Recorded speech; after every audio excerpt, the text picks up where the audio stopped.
I joined the band in 5th grade and loved the saxophone from the very first time I saw one, and decided when I went to college that that would be my major. And after getting my graduate degree, I started teaching at the college level and moved here a year later and built the saxophone studio. When I joined the faculty, I believe we had about 6 saxophone students, and we only owned one instrument and very few pieces of repertoire. But I've been here now for 30 years, so over time I've been able to build a nice collection of instruments and a very large library and have a good group of students. We're going to begin tonight with a monitoring of your decibel levels. So I'm going to ask you to go to measure 43, and I'm going to ask you to play it maybe 2 dynamic levels softer, unless you're Jake. 1, 2, 1, 2, 1, 2.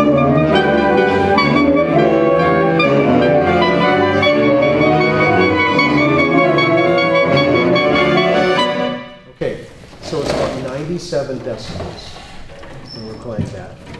And you can be exposed to that amount of sound for about 30 minutes before you could have damage to your hearing.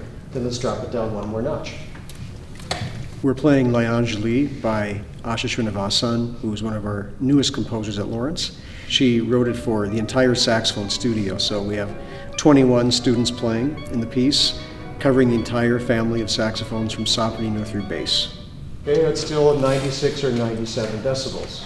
So we didn't accomplish much, if anything.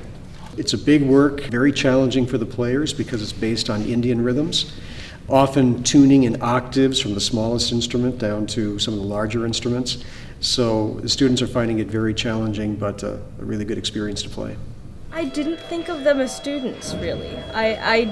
The saxophone studio here is known for being really good. You know, they're used to playing contemporary music, contemporary repertoire, and you know, they've got Steve Jordheim as their teacher. So I actually wrote apparently a pretty challenging piece for them, but I felt that it was, you know, I wanted them to have something to grapple with, something to work with. And rhythm can be quite challenging in an ensemble. So just in itself, you know, I didn't seek out to write a hard piece, but I didn't necessarily think, oh, I've got to keep this easy. I've got to really be careful about what I write, because they're really good.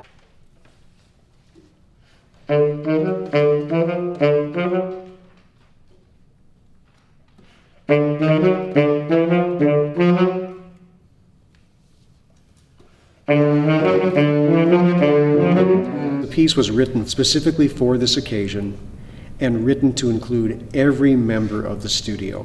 The standard instrumentation for a saxophone ensemble is 12 saxophones, and that would be 1 soprano, 2 sopranos, several altos, several tenors, probably 2 baritones, and 1 bass.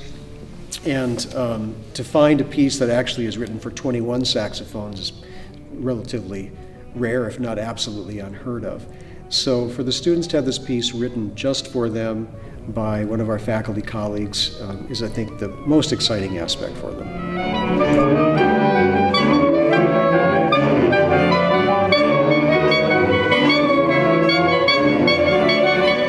Now the other thing to work on is time. Let's take, again, concert A. I'd like you to play the pattern. This is the pattern. 1, 2, 3, 1, 2, 1, 2, 1, 2, 3, 1, 2, 1, 2. Softly, clearly, perfectly in time, following me and listening to each other. 1 bar prep. The 2 most important ingredients are time and intonation. And this piece is particularly challenging because there is this unit of a 16th note that has to be constant in time all the way throughout the piece. And rather than having the piece sitting in more traditional Western meters like 2/4, 3/4, 4/4, this one moves from 7/8 to 5/8 to 9/16, and the students, many of whom are freshmen this year, have never played anything like it. And so I think it's particularly challenging for them to learn to follow one another and follow a conductor when you're changing meters almost every 2 or 3 bars.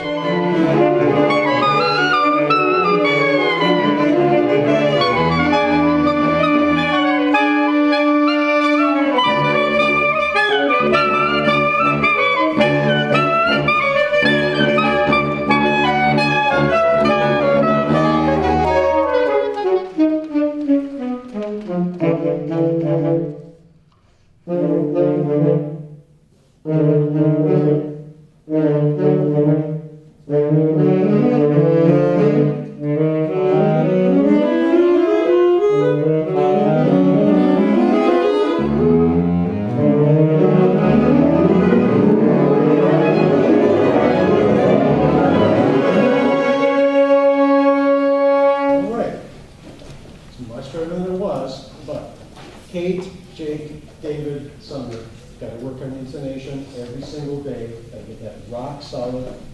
The two of you, Greg and Phil, in the opening, making sure your da-da-da-da-da-da is absolutely dead on steady. Da-da-da-da-da-da-da-da-da, right notes, in tune, in time. Get together as a section of altos. Get that fixed, please. I think it's going to be really interesting. I mean, I'm going to be looking around just to see people's reactions. Of course, it's in this kaleidoscope blur, so I'm hoping it'll fit nicely with all of the other short pieces that you hear.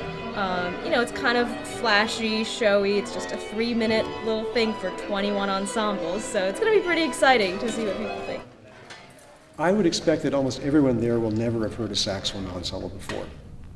I hope they come away thinking that it is a very rich sound, a flexible ensemble, a highly musical, highly expressive ensemble. At the same time, I hope they're really drawn into the Indian aspects of the piece and really taken by Asha's writing, especially in regard to her melodic lines and the rhythmic nature of the piece.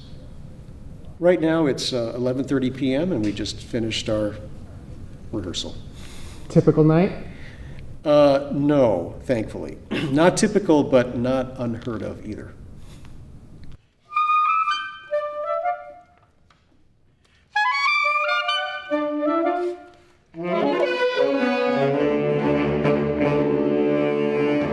All right. Can we tune again? Tune again, absolutely.